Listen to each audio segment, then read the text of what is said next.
Hi, and welcome to the Five Spheres of Fit. I am Sabrina, the president. And I am Noel, the founder and creative director. The Five Spheres is a lifestyle strategy that constantly evolves with you. Your five spheres are the physical, the mental, the financial, the social, and the educational spheres. Noel, we've been talking about this a lot, and I would like to talk to you about applying your five spheres when it seems like the world around you is in constant upheaval and uncertainty. And what I'm specifically talking to is the political climate that we are living in here in the United States. Of course, what happens here in the US can also affect what's happening around the world and actually does. But it can really impact not just your financial sphere, but everything, your physical, your mental, your social. We're seeing that in a lot of people. That's what I want to talk about today. So where do you want to start? So one of the things I want to start is I like to try to keep this, ever the optimist. I always want to try to keep everything that we talk about with the five spheres, even some of the subjects that may bring us down a little bit. And this is one that may take us into some spaces where we might be feeling some negativity, uncertainty, anxiety, angst, all the stuff that kind of will bring you down, not only emotionally, but truly like even physically, mentally. So keeping this in a sort of positive light spirit, I want to say this. Yes, we obviously know that we've got so much going on in the United States, politically speaking, and regardless of what side of the aisle you are on, and or if you are not even considered to be politically involved, maybe you're an independent in that way, or you're independent from politics, you just don't want to be a part of it because it's just too much. I want to keep the focus on just kind of understanding your five spheres, regardless of all of this upheaval. And we want to acknowledge that. That's number one. Acknowledge that there's a lot of upheaval, there's a lot of anxiety, a lot of angst, a lot of uncertainty. Unknown, yes. Sure, because a lot of people just aren't certain what's going on. So I think the important thing for all of us out there to do is to be considering how is these events, let's call them events, how are these events, news reports, how are they impacting us? And let's talk about maybe why they're impacting us, if it's a negative thing, and if it's a positive thing, even better. But just to try to understand how we can kind of accept it, deal with it, and then kind of move on from it. Because as we all know, like this news cycle is, every 10 minutes there's breaking news. Every day there's a news story or there's another story coming out that's part of a story that we already know about. We thought we'd close the door on. And perhaps one doesn't impact us, but the next one might. Correct. So we want to kind of look at that. Let's start this way, right? So we've got our five spheres, and let's just talk about the physical sphere. Like, how does all of this upheaval impact us physically? And we know that some people are so emotional, Sabrina, about all of the things that are happening politically that they have this real visceral response within, and it literally is making them physically sick. They cannot even function regularly or normally on a daily basis because they're so upset about what they've heard, what they've seen, what maybe their friends are now talking about. And maybe in their circle, whether it's friends, family, circle of trust, whatever you want to call it, maybe there's someone who they never thought was going to be a certain way, and now they're a certain way. And it's literally and truly making them sad, sick, they feel depressed, all of those things. And so just acknowledging that is so, so important. I mean, don't you think? Absolutely. Absolutely. So within your physical, you're being impacted. How can you find balance in your physical sphere when you are dealing with all of this? And this goes right back to all of the tools and resources, whether it's on our website or whether we've talked about it in these podcasts, is going back to the root of putting yourself in the best position you can be in. So like if you start feeling like that physical anxiety and you're doing your breathing work, your breath work, taking the deep breath in through the nose, breathing out diaphragmatically through the mouth with pursed lips,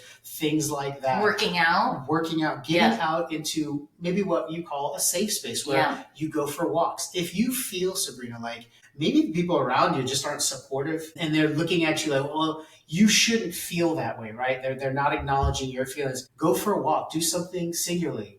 You can go shoot some baskets, kick a ball around, walk your dog, play with an animal. It's amazing how physical activity is so beneficial and instantly beneficial. It's those endorphins, right? Yep. You say it all the time. It's like when you feel down, when you don't feel your best and something's impacting you, physically, you go out, you do a workout, you just get away. Going for a drive in the car may not necessarily sound like a physical thing. Getting away from that environment, physically removing yourself from an environment that maybe you're not comfortable This with. isn't only when you are stressed out with the political climate, but this could be anything, right? Sure, absolutely. And this all it will segue right into like mental sphere, right? So whenever people are physically impaired in some way because of anxiety or angst or what have you, obviously this is direct correlation right into their mental sphere, right? So then how are they thinking about the impacts of that physical uncertainty? Well, then they may start to feel like that increased anxiety mentally. They cannot stop the brain from taking them into that fear, that place of fear. And so they kind of let that go and they're trying to figure that out. So you can see where those interplays between the two spheres are happening. And so in these moments, it's really important to really go back to some of the tools and resources that you know are available or maybe that you've learned about or that are on our site or we've talked about a podcast and so on and so forth, and really honor the fact that you're kind of going through this. Acknowledge, like, yeah, you know what, mentally I'm not well. I thought my really close friends were supportive of me and I told them, you know, this is who I am and this political body is adverse to that. It makes me feel like crap. Why won't you acknowledge that? And so these are real things happening. Yeah. So it's so important to kind of go back and review kind of how you mentally disengage in certain instances, but then also how you mentally engage in a safe way so that you feel good about yourself and you can move forward in a positive way, be the best version of yourself, right? Yeah, absolutely. I remember, I think it was about 12 years ago when you were on social media and it was prior to election time and you were getting pretty stressed out and worked up about how people you knew were affiliating politically and it did not align with you. And also that you did know. Yeah. People you did know. And, you know, it was really affecting you mentally. I didn't realize at the time that there was this vitriol, this level of dissatisfaction, almost to the level of hate. Maybe it was hate. And it was shocking to me. And I felt a way, like physically, I felt overwhelmed. I was like, whoa, you have just literally rocked my world. I thought it was my safe zone and my social a lot sphere. of people. Oh, absolutely. Yeah, and that's what I was going to say, the interplay between physical, mental, and social when it comes to politics. But we'll get to social in a minute. Yeah, so I think, you know, we have all these things that happen in our life, and generally speaking, as adults, that we hope that we have the tools and resources to kind of deal with these things as they come at us, right? That's what makes us adults, what allows us to continue to progress. Political discussions oftentimes result in people coming away and not feeling any better than they were before. In fact, I think in too many instances, let's say too many instances, people are walking away from conversations going, well, that's not my friend. That's not someone I want to be around. That's not someone I align with ideologically. And so I'm done with them. And we have moved so far away from having discourse with one another that it's truly causing us to be physically sick, to be mentally unwell, to socially distance ourselves from these groups that we used to call our friend groups or our support groups or our peer groups, whatever you want to call it. And so it concerns me, and I would want our viewers, our audience to know that, you know, these are all things that, I mean, they've happened before, just maybe it's a little more magnified because we have things like social media and the internet, whereas, you know, 30 years ago we didn't have that, but there was still political, discord. There was you know, folks who didn't believe in this and folks who did believe in that, and they would kind of argue, but it seemed like it was almost more palatable. Now it's like, you know, you're the devil. Yeah. If you well, let's be honest. right? That long ago, you know, our parents' time growing up, when we were kids, you did not talk politics. No. At Well, the you table. were encouraged not to, right? You were encouraged, yeah. It just wasn't. And that you didn't do appropriate it. behavior, It right? wasn't. It Before, manners. if you Yes, didn't, exactly. Politics, you know. Now it's thrown at your face. Oh yeah. And I think people, because a lot of people who engage in social media, you know, you can see someone beforehand. So if like you're meeting people, you're like, oh yeah, you're the one who's the big this supporter, you're the one who's the big that, or you don't like that, and you immediately are compartmentalizing people before you have a chance to really kind of talk to them. And you know, I'm the first person to say that, you know, it's important for us to engage. And after the engagement, assuming you gave your all, you truly were present and you asked questions, you really tried to understand the other party. If you come away from that engagement and you're like, you're dissatisfied, or you're like, this is just not the person, that's also okay. Yeah. Like, I'm not here to tell you like, oh, well, just because you have a disagreement doesn't mean you can't be friends. No, if you get to a point and your safe space tells you, this is not good for me. Yeah. That's okay. I mean, Exactly. we talk toxic relationships on that same level.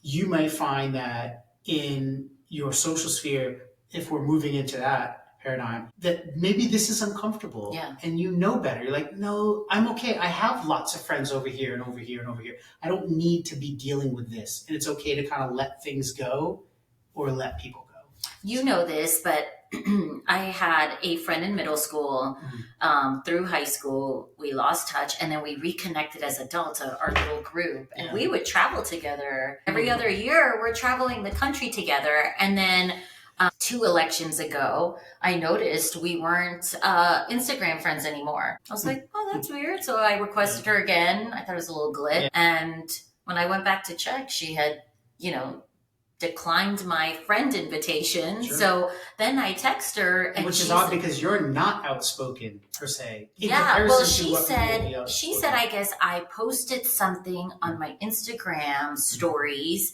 that, she was already mentally stressed out with the political climate we were in 8 years ago. And so she just thought it was best, because we were on different sides of the aisle, that she was removing all people that she didn't align with from her life. And, I was like, okay, I get it. Of course, I felt a little bad, but I thought, it makes me think now, because I've removed people from social media. I guess we've jumped into the social sphere and skipped the financial, which will be a big one. So that's okay. I've removed people on social media, but I've also kept some people on social media that have different opinions from me politically. Absolutely. Because I know that they have a good heart.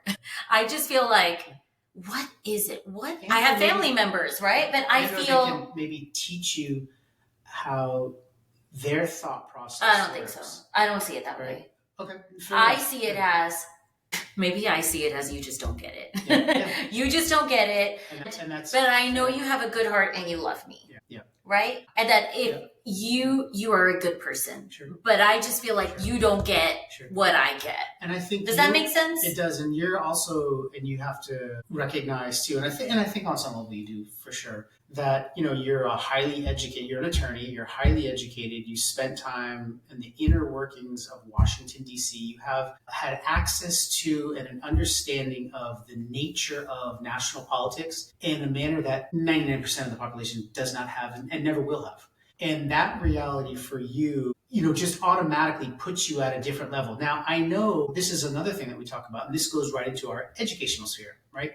So because of your education, because of your standing, your experience, you're not operating necessarily on equal footing when you have conversations about national politics. And that's just the fact of the matter. And so when you get into some of these arguments, I kind of watch you, and you're very good at allowing the other person to just have their say, and you just kind of quietly nod like, okay. And I know that you don't agree with what they're saying, but you have the decorum to allow them to just say it. Even it could be the most ridiculous things, backed by no fact, no empirical data, nothing that you could actually use to support, let's say in a court of law, or just in a high-end conversation where it's all based on facts and all that good stuff. And I commend you for that, because I think you're also tapping into your mental sphere going, I am fortunate to be highly educated. I'm fortunate to have the experiences that I've had,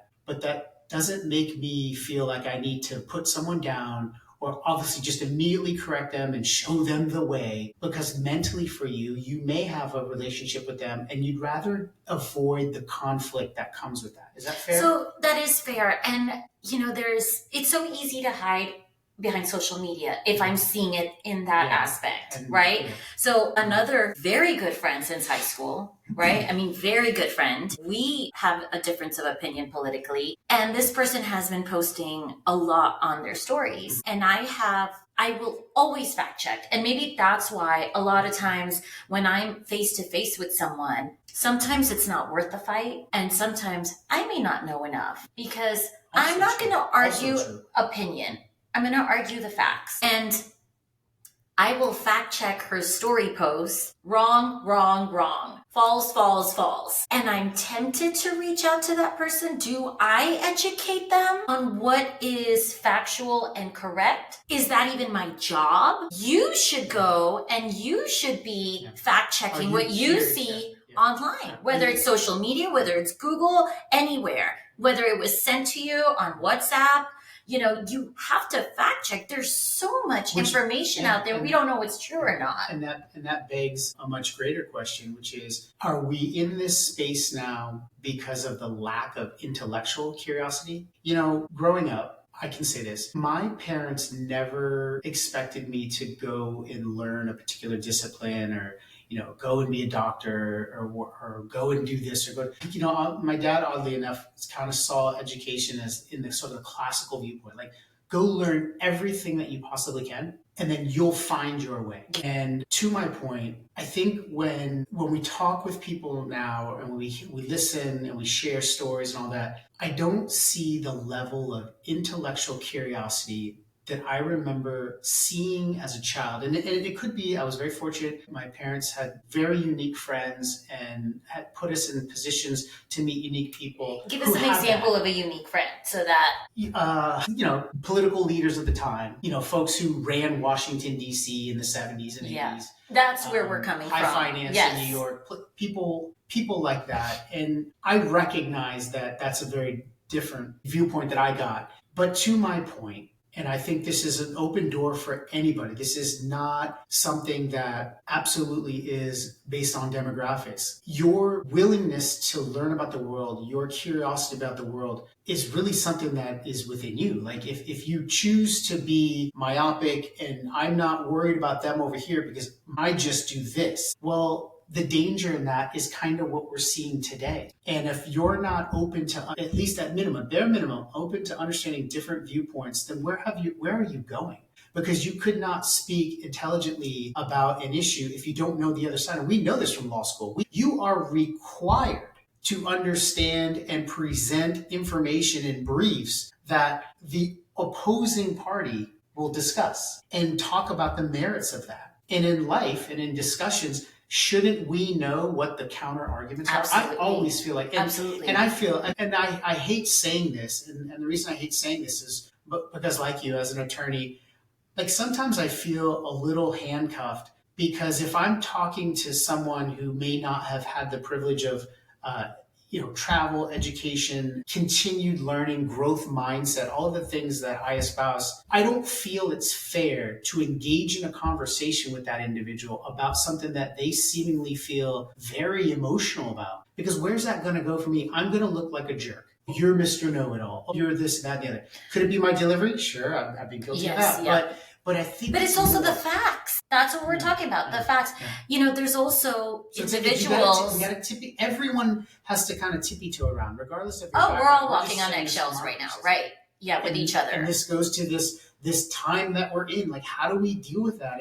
And staying in this educational sphere, because... it's what we're talking about now, but recognizing what you know and what you have here, balancing that, what you feel here, those are important details because we don't need to be losing friends. We need to be gaining friends. We need to be gaining people who respect us at the very least. And I love to me, Sabrina, is something that we're missing out. And I would hope that people would take the time to really develop that educational sphere. Go learn something new. You know, it's also, some people vote just on one or two issues. And you have to be aware of everything else because somehow it will impact your life, your child's life, your spouse's life, your parents' life, your siblings' life. Sure. I'm just making an example here. Whether you are pro-choice or pro-life, right? If that's what you're voting on, are you still aware of the other issues around you that will impact your life? Sure. For example, the financial sphere. Sure.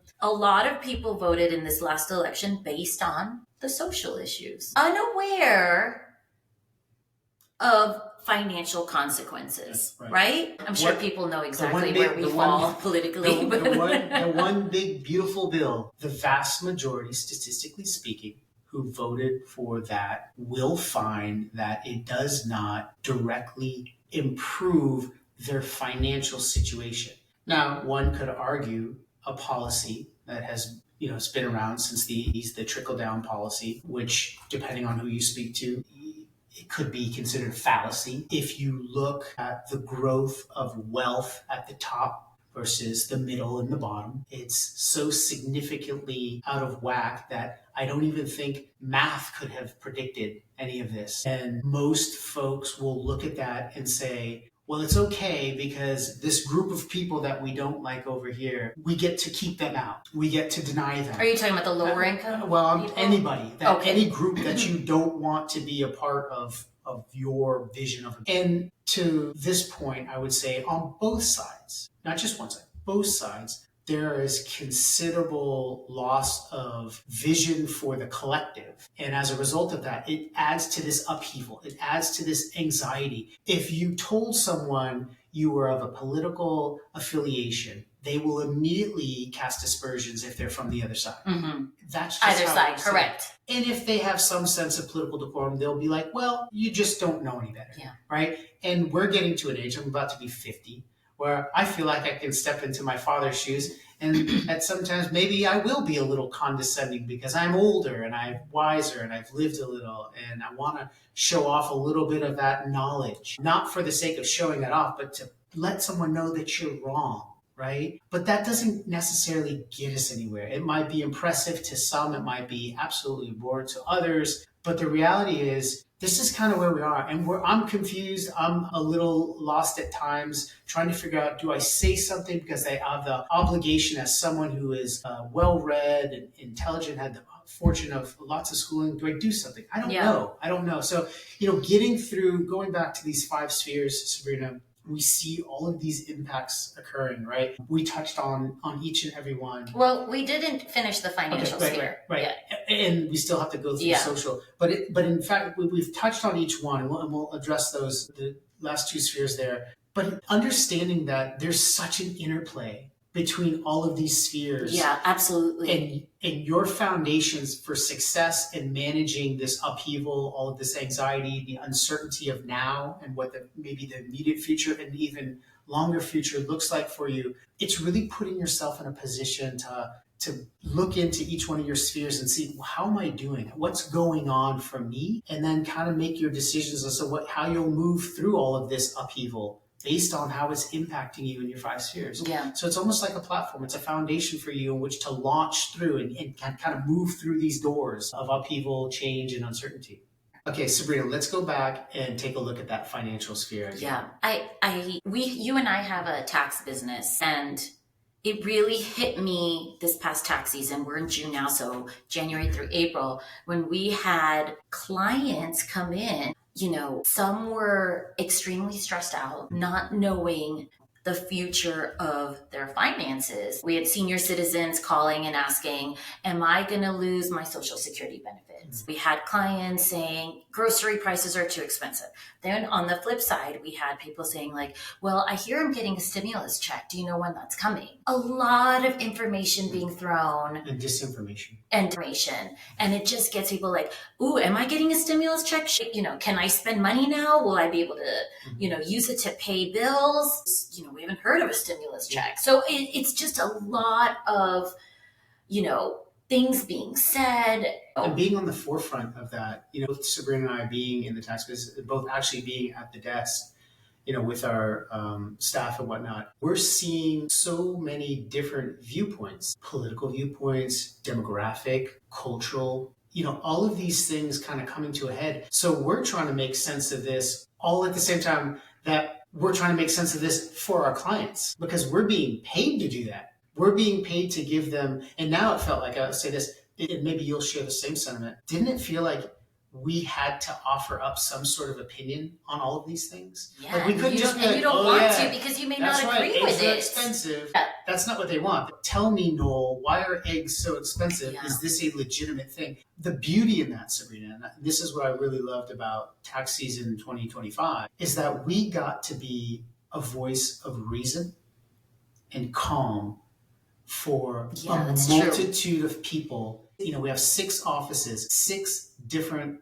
geographic locations in the state of Texas. And that was very empowering. And I know I did more of the traveling, but our beautiful office up in Blanco, we've got lots of different folks who've moved in from lots of different places. So you're dealing with people from not just Texas, from other places, and just being able to talk to them about their financial sphere, about the things that are and we didn't always have the answer. And you tell me what you thought. I didn't always have the answer, but just to have the conversation was calming for them. Yeah. And, for example, the older gentleman who called and said, I live off my Social Security benefits. Is the government taking that away? I don't have the answer for that. I don't know what's going on. I'm getting the same information everyone else is getting, but I can at least calm him down and say, do I believe it's going to go away? No, but I don't know what's happening. Yeah. And if you want to call me again in another week to ask me, please feel free. And I think that was comforting mentally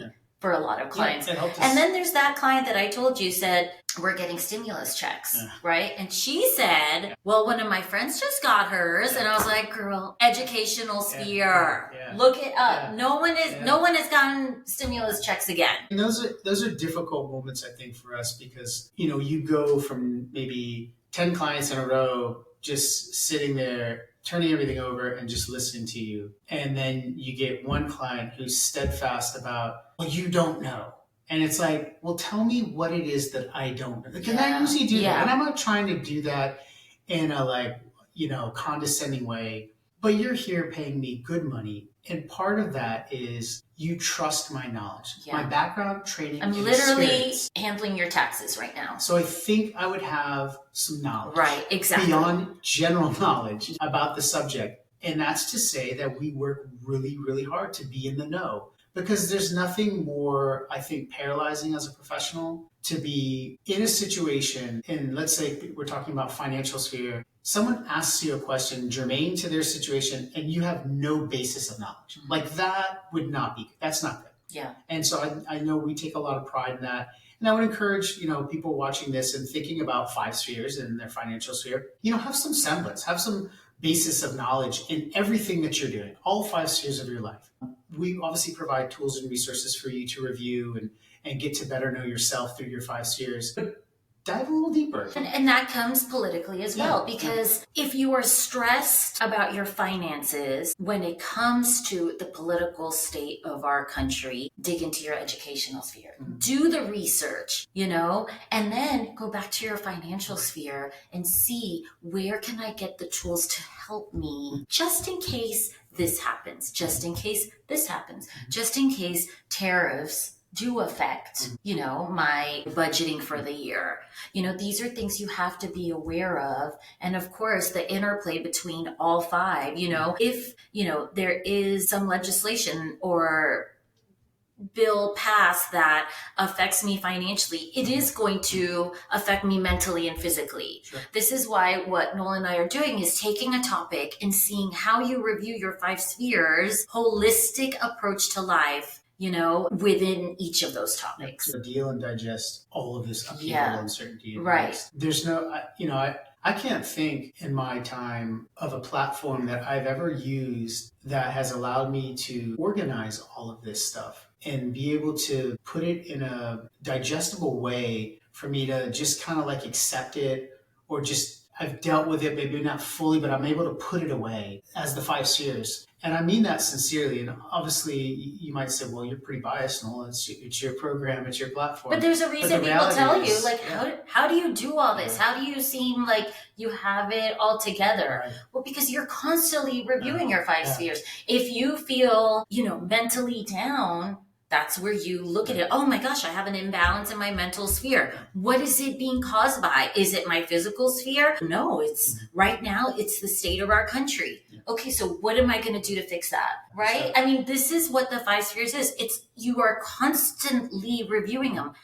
I always say this. I review them when I'm going to bed. I'm like thinking physical, mental, social, financial, education. How do I feel in each? Like we ask our daughter that. Like a daily checkbox. And Yeah. you can do with that. I mean, some people do this on a daily basis. Some people want to look at it weekly. Some people are moving more towards like, hey, a monthly check-in or a quarterly check-in or an annual check-in. And all of those are great. You got to start somewhere. The point being is the 5 spheres is that platform where you can get yourself to a point where you have everything organized, so that you can evaluate and then you can problem solve. And that's been at the forefront of what we stand for, is putting people in position to be the best that they can be, the best version of themselves, by utilizing this strategy in which to take life as it's coming at you and just boom, boom, boom, and just kind of deal with it. And that way you feel a little bit more empowered and you feel more confident. And confidence to me that's everything. We were laughing one day, Sabrina, I was talking with a friend, a little off the subject, but we were talking about, how is it that you can just like know these things? And I was like, well, sometimes I don't. But if I say something and I just say it with a level of confidence, I got like 9 out of 10 times we're like, oh, okay, yeah, sure.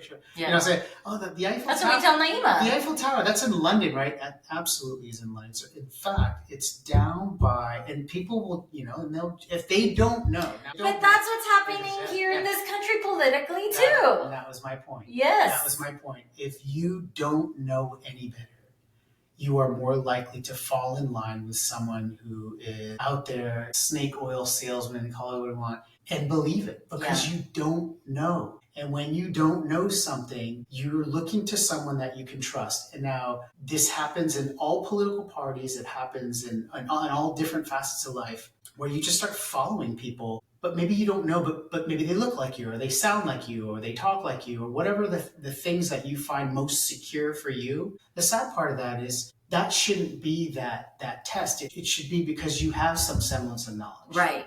So I am glad we're talking about this, because I would be shocked if we found one person that said, no, what's happening politically in this country does not affect me. I'm good. I am great. Totally fine. It does not affect me. The signs, the banners, social media, the constant on TV. I mean, there's still ads, and we're not even, at the 2-year mark for another campaign, that it's like we're still seeing ads. We're like 6 months into it. Yeah, exactly. So, what I say is this.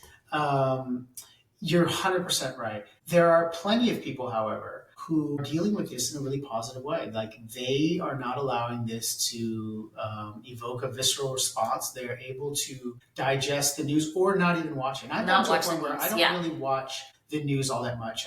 I don't think there's a lot of good quality information there that helps me in my life. In fact, I'd rather, go read some books or periodicals, because to me, there's substantive information there that helps me be a better person. Avoid the news. That helps people mentally. But there are people who just turn a blind eye, or bury their head in the sand, if you want to say that. I think that's a little more of a negative connotation. I think some people just don't want to lean into this. They want to just remove themselves from that, and they continue to function in a very positive way. I think those people should be heard from as well. Like, hey, how are you dealing with this? I really commend you for not being so upset. I mean, it looks like this would affect you specifically, but no, you're not affected. And there's something to be said for that too. So we have the 5 spheres. We push the 5 spheres because it makes a whole lot of sense in utilizing it to deal with all of this uncertainty. But if you're not utilizing that, what are you doing and how are you using it? And if you are, that's more power to you, because this is not easy. It's not easy at all. And this is not easy. We'll see. I mean, maybe we'll approach this subject again at the end of the year. We'll see how things go. Maybe we could get to midterm elections. That would be wonderful. But thank you, everyone. We hope you gained a little bit of knowledge or insight on this strategy and how it can help, not only when it comes to politics in this country, but with anything you're dealing with. So we hope to hear from you if you have any questions or comments at all. Thank you. Thanks, everyone. Have a great day.